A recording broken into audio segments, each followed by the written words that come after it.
Misteri meninggalnya Budiati warga Pati yang ditemukan meninggal dengan 3 anak di sekelilingnya kini terungkap.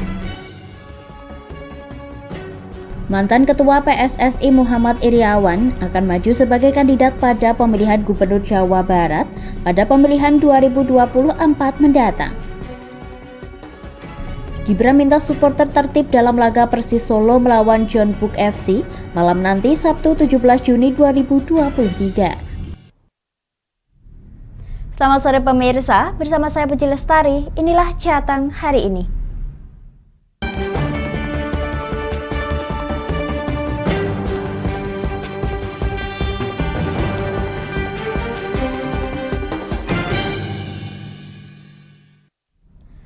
Pemirsa, misteri meninggalnya Budiati yang ditemukan meninggal dengan 3 anak di sekelilingnya kini terungkap.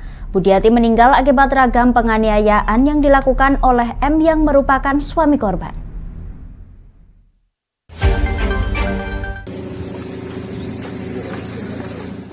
Kasus penemuan jenazah seorang ibu bernama Budiati kini temui titik terang. Dalang dibalik meninggalnya Budiati yang tak wajar justru datang dari suaminya sendiri. Sejak ditemukannya jasad Budiati pada Rabu 14 Juni lalu, M sang suami langsung diamankan oleh pihak kepolisian. Dari hasil penyelidikan, M melakukan aniaya kepada Budiati pada hari Jumat 9 Juni lalu. Lantaran M yang hendak melihat ponsel milik Budiati, namun tak diperbolehkan. M yang menaruh curiga langsung menganiaya Budiati. Pasalnya M dikenal temperamen dan suka main tangan. Kompol Onkoseno Grandiarso Sukahar selaku Kasat Reskrim Polresta Pati mengungkapkan, dari hasil otopsi yang dilakukan tim forensik dan dokter kesehatan Polda Jawa Tengah pada Kamis 15 Juni lalu, didapati luka memar pada area kepala. Penyebab meninggalnya Budiati disinyalir dengan faktor menurunnya kesehatan pasca melahirkan, serta kekerasan yang dilakukan oleh M. Dari hal tersebut diperkirakan meninggalnya Budiati sekira hari Senin tanggal 12 Juni atau Selasa 13 Juni. Ya, jadi kita lakukan pemeriksaan intensif terhadap pasangan korban, ya, inisial M, dan di situ M memang menjelaskan bahwa dia melakukan pemukulan terhadap pasangan atau korban ini. Berarti KDRT? Secara umum KDRT atau ya KDRT, namun hal ini pasangan ini secara hukum atau secara sah atau tidak kami masih mendalami, ya. Pihaknya menambahkan hingga kini belum menemui surat bukti pernikahan yang sah dari kasus meninggalnya Budiati. Kendati demikian, M saat ini masih diamankan di Polresta Pati. Sementara itu, Gunadi selaku ayah Budiati mengungkapkan bahwa dirinya terakhir bertemu Budiati pada Sabtu 10 Juni lalu untuk melepas rindu pada cucunya. Dirinya mendapati Budiati menangis namun tak bersuara. Namun Gunadi belum sempat menanyai Budiati dikarenakan M sedang berada di rumah. Tahu-tahu anak saya itu nggak kuat nangis nggak ada suaranya. Terus saya pamit, dah aku mau pulang. Tapi saya itu merenung sambil berjalan, anak saya ada masalah. Karena apa? Saya nggak di situ nggak lama. Saya waktunya cuma 1/4 jam di situ. Pihaknya kini telah ikhlas menerima kepergian Budiati. Meski demikian, Gunadi berharap M dapat dihukum seberat-beratnya. Gunadi meminta hukum yang seadil-adilnya, serta menyerahkan pada proses hukum yang berlaku. Sementara itu, ketiga anak Budiati yang ditemukan di sekeliling jasadnya telah diberi perawatan. Anak pertama dan kedua kini dirawat oleh keluarga Budiati, sementara bayi berusia 15 hari yang mendapatkan perawatan di RSUD RAS Wodopati, kondisinya semakin membaik. Pasca datang pertama di rumah sakit sempat mengalami kejang-kejang dan merintih. Sudah membaik, CPAP-nya sudah dilepas, sekarang tinggal diberikan O2, oksigen dengan biasa itu, dengan selang itu loh, sudah biasa. Kemudian ya nanti kejangnya sudah enggak kejang lagi, ya. Berangsur-angsur ini lebih baik dari kemarin, dari laporan tadi. Saya kira kok ke depan ini kok akan jauh membaik. Kini bayi tersebut dalam perawatan intensif oleh dokter anak di ruang perintah. Alat bantu pernafasan berupa continuous positive airway pressure pun telah dilepas dan diganti dengan oksigen biasa.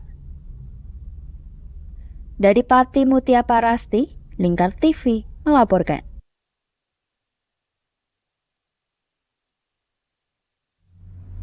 Pemirsa, puluhan pelajar dari 3 sekolah SMK di Brebes terlibat aksi tawuran dengan menggunakan senjata tajam di jalur nasional Pantura Tanjung, Brebes, Jawa Tengah. Satu pelajar mengalami luka senjata tajam dan harus menjalani perawatan di rumah sakit.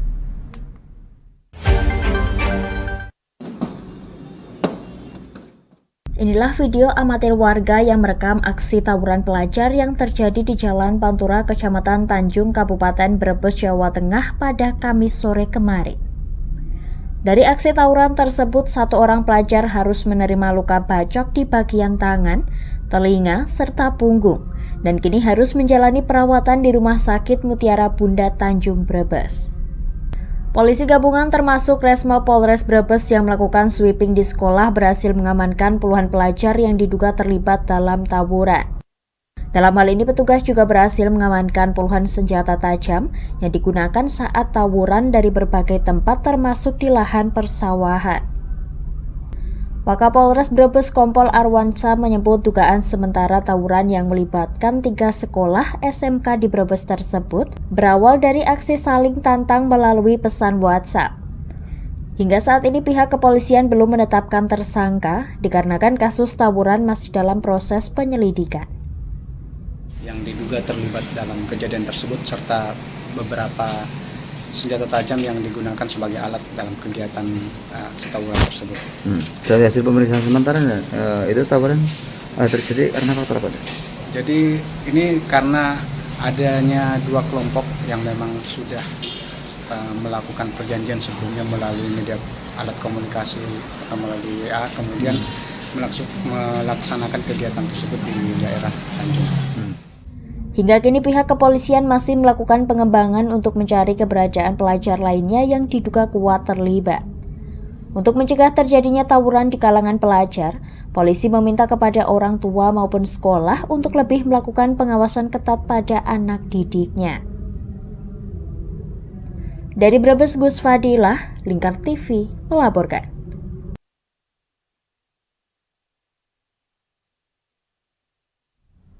Pemirsa, mantan Ketua PSSI Muhammad Iriawan atau lebih dikenal dengan sapaan Iwan Bule akan maju sebagai kandidat pada pemilihan Gubernur Jawa Barat pada pemilu 2024 mendatang.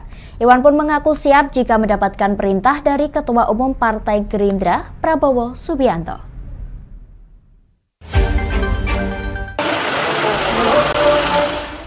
Mantan Ketua Umum PSSI yang kerap disapa Iwan Bule kini mulai terjun ke dunia politik. Pada bulan April lalu diketahui dirinya bergabung menjadi kader Partai Gerindra. Saat bergabung di Partai Gerindra, Iwan menjabat sebagai Wakil Ketua Dewan Pembina di Partai Gerindra menggantikan Sandiaga Uno.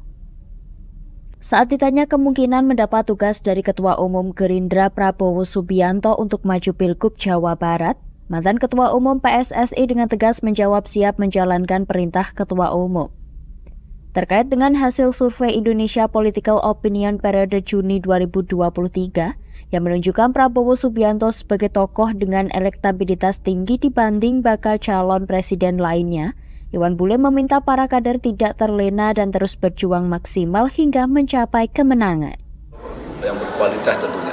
Tapi namun demikian saya tetap dengan teman-teman para kader tetap harus terus berjuang semaksimal mungkin dalam Pilpres tahun pileg ini, khususnya yang Pak Presiden langsung insya Allah Pak Prabowo untuk calon Presiden Indonesia 2024. Jadi kita tidak boleh terlena juga, tidak boleh berleha-leha juga. Makanya saya datang ke sini untuk memberikan semangat teman-teman yang berada di Jawa Tengah. Untuk mematangkan pemilu mendatang, mantan Ketua Umum PSSI terus bergerilya melakukan konsolidasi untuk memenangkan Prabowo Subianto sebagai presiden di pemilu 2024 di berbagai daerah termasuk di Jawa Tengah. Dari Semarang, Hinufan, Lingkar TV melaporkan. Pemirsa, batik lasem merupakan warisan budaya yang harus dipertahankan dan dikembangkan. Kurangnya minat generasi muda dikhawatirkan 5 hingga 10 tahun lagi akan berdampak pada penerus pembatik yang mulai hilang.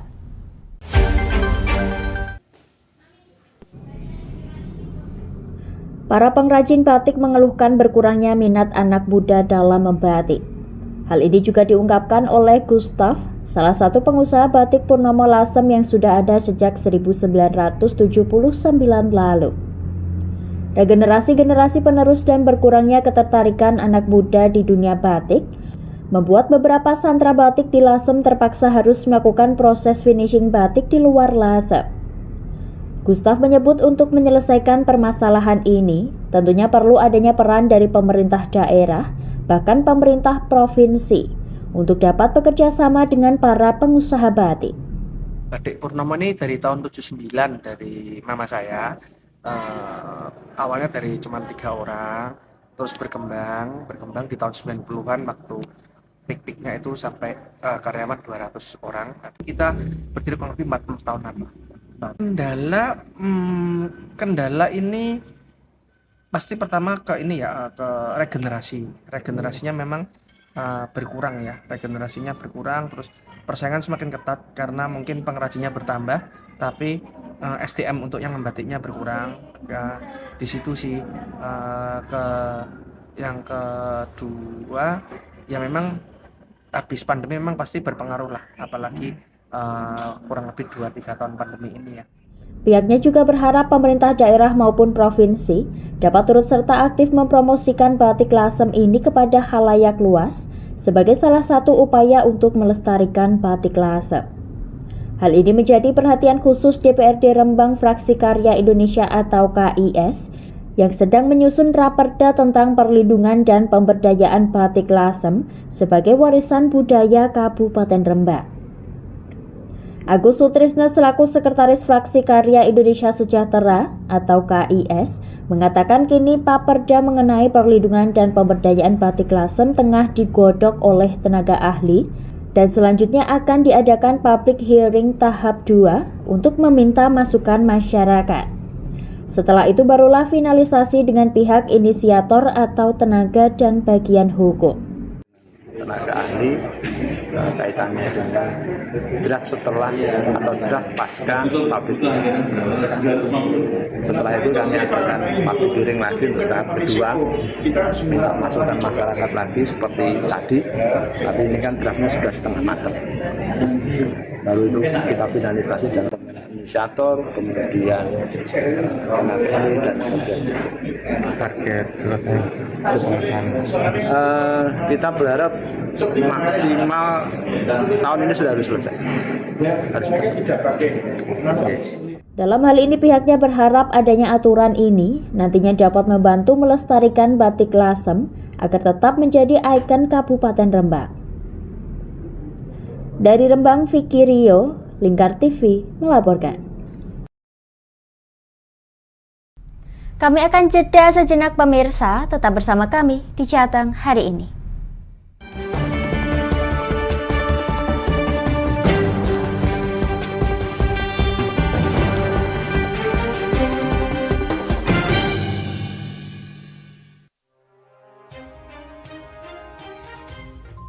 Inilah ketiga anggota komplotan pencuri spesialis pecah kaca mobil setelah melakukan penggelapan 20 sepeda motor dan 2 unit mobil dengan modus retard.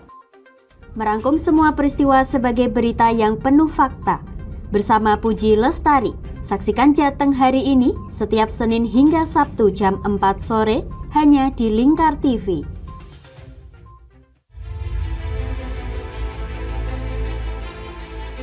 Memberikan pinjaman uang kepada saya dengan bunga 8% per bulan. Membedah opini narasumber, menggali lebih dalam untuk mendapatkan perspektif baru yang lebih faktual. Masalahnya, nota perbaikan kapal itu semua ada di saya. Kenapa Tomo bisa menunjukkan? Demi mendapatkan informasi yang solutif dan terpercaya. Dalam Bedah Opini, setiap Rabu jam 11 siang hanya di Lingkar TV.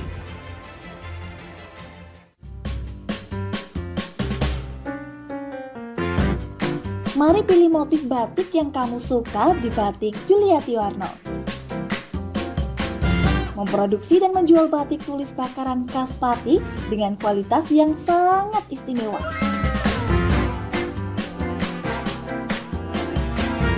Cocok buat oleh-oleh, seserahan, bahkan untuk baju nikahan loh.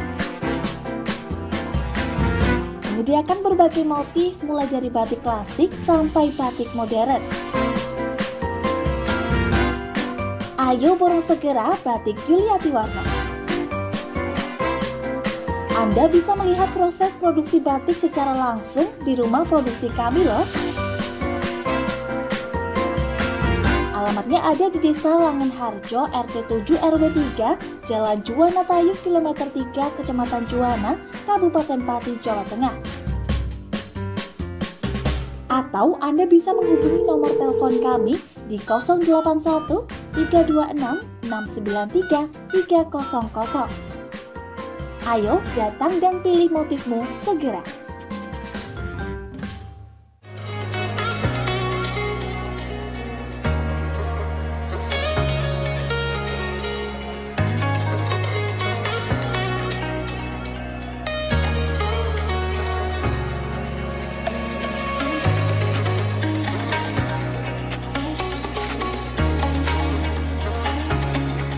Hatta Kastor Pati, surganya alat tulis dan perlengkapan sekolah serta kantor. Mau cari buku? Ada. Mau cari alat tulis? Ada dong pastinya. Atau mau cari tas? Juga ada. Semuanya lengkap di Hatta Kastor Pati. Kami siap melayani Anda dengan sepenuh hati.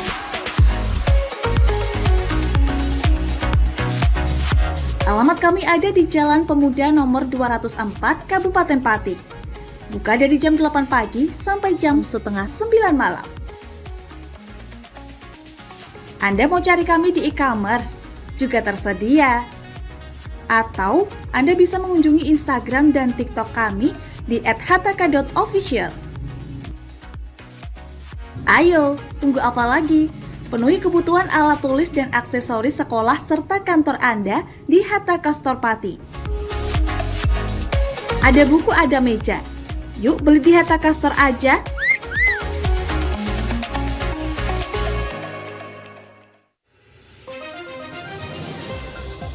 Modus kedua pelaku ini berpura-pura kehabisan bahan bakar kendaraan. Setelah pelaku dibantu, mereka kemudian melakukan kekerasan dan mengambil paksa sepeda motor korban. Saat tiba di lapangan terbang Okbab, rombongan langsung dihadang 5 orang yang mengaku sebagai anggota KKB. Yakni melakukan bujuk rayu kepada korban yang merupakan santriwati pada momen kegiatan belajar mengajar khusus.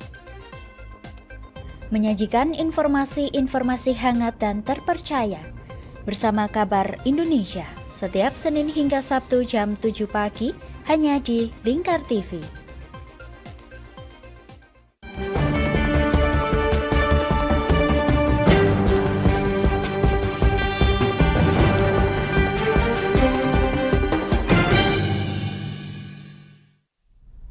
Anda masih menyaksikan Jateng hari ini pemirsa.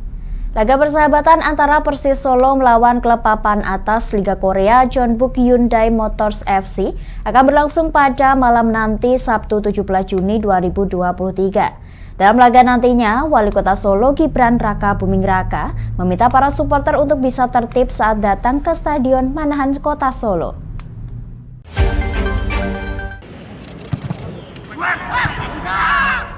Persis Solo yang menjadi tim kebanggaan warga Solo ini bakal menjamu raksasa sepak bola Korea Selatan Jeonbuk Hyundai Motors di Stadion Manahan pada malam ini, Sabtu 17 Juni 2023. Jeonbuk FC tiba di Solo pada Kamis 15 Juni 2023 dan melakukan latihan di lapangan Kota Barat yang kemudian berlanjut di Stadion Manahan pada Jumat petang. Latihan tersebut dilakukan sebagai persiapan untuk bertanding melawan tim Persis Solo pada Sabtu malam mendatang. Tim tuan rumah yakni Persis Solo juga menyempatkan untuk melakukan latihan di Stadion Manahan pada Jumat sore. Messi Doro CS tampak tengah melakukan latihan bersama dengan striker anyar Persis Solo, Ramadan Sananta. Wali Kota Solo Gibran Raka Buming Raka mengatakan bahwa pertandingan antara Jeonbuk Hyundai Motors dengan Persis Solo ini merupakan manifestasi dari hubungan persahabatan antara Korea Selatan dan Indonesia yang sudah terjalin selama 50 tahun. Sampai jumpa besok ya. Terima kasih. Komen teman-teman Persis, teman-teman pendukung Persis, sing tertib besok ya. Ini tamu penting untuk kita ya. Selain itu, Gibran juga menghimbau kepada para supporter Persis Solo yang datang ke stadion untuk menyaksikan langsung laga antara Persis versus Jeonbuk FC ini bisa datang dengan tertib. Gibran menyebut Jeonbuk FC merupakan tamu penting lantaran selain sepak bola, Korea juga telah membantu mempromosikan potensi-potensi Indonesia.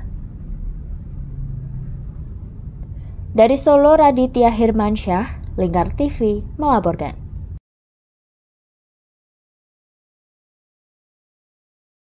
Pemirsa, guna menjaga keamanan dalam laga persahabatan antara Persis Solo melawan Jeonbuk Hyundai Motors FC, elemen supporter dilibatkan menjadi steward untuk memantau para supporter di tribun penonton.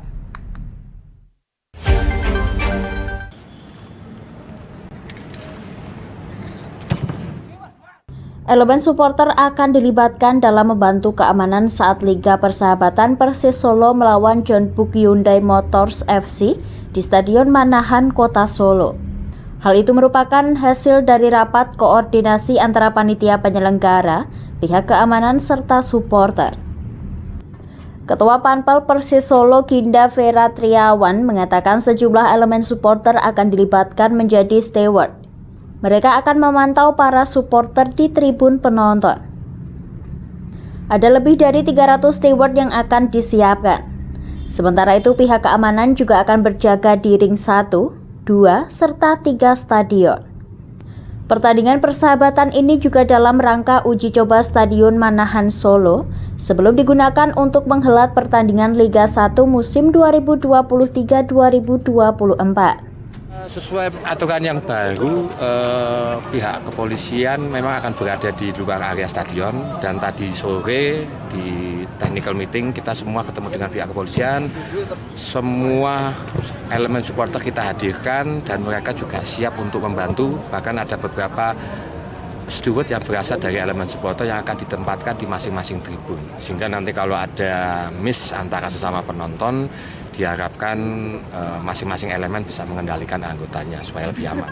Persiapan stadion terus dimatangkan, termasuk kedua tim yang sudah mulai berlatih di Stadion Manahan Solo sore tadi. Adapun sejumlah barang yang dilarang dibawa ke dalam stadion seperti rokok, korek, minuman dalam botol, minuman keras, senjata tajam, flare, petasan, kembang api, laser, dan lain sebagainya. Dari Solo, Raditya Hirmansyah, Lingkar TV melaporkan. Pemirsa, jelang Pekan Olahraga Provinsi, Persatuan Catur Seluruh Indonesia Kabupaten Pati gelar pemusatan latihan. Tak hanya latihan, jelang pelaksanaan Porprov nanti akan dilakukan uji tanding di Semarang untuk berlatih bersama atlet nasional.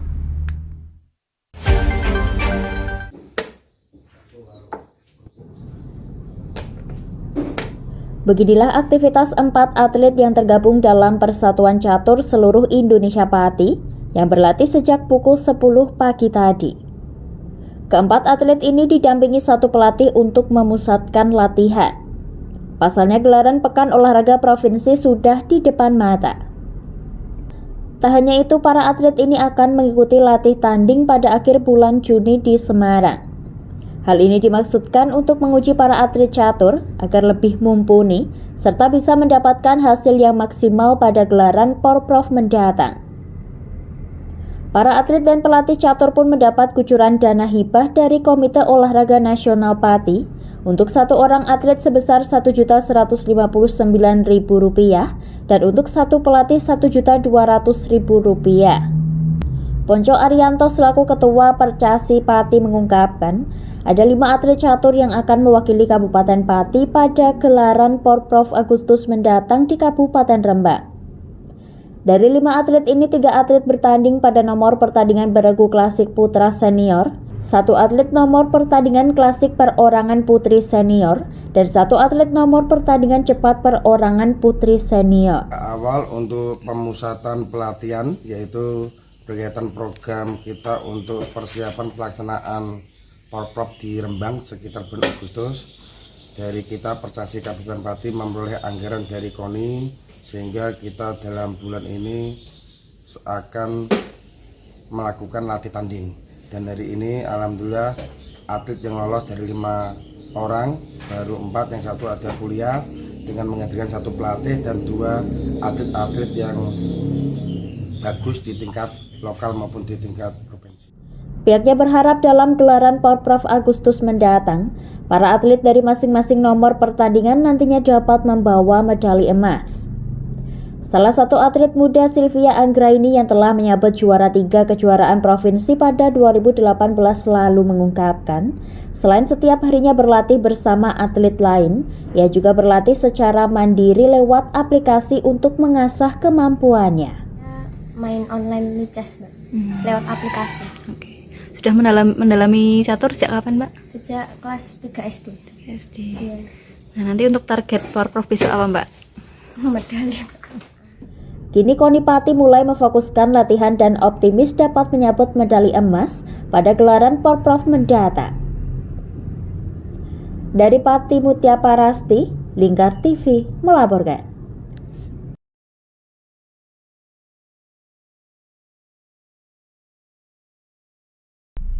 Demikian Jateng hari ini, saya Puji Lestari dan seluruh kru yang bertugas mengucapkan terima kasih atas kebersamaan Anda.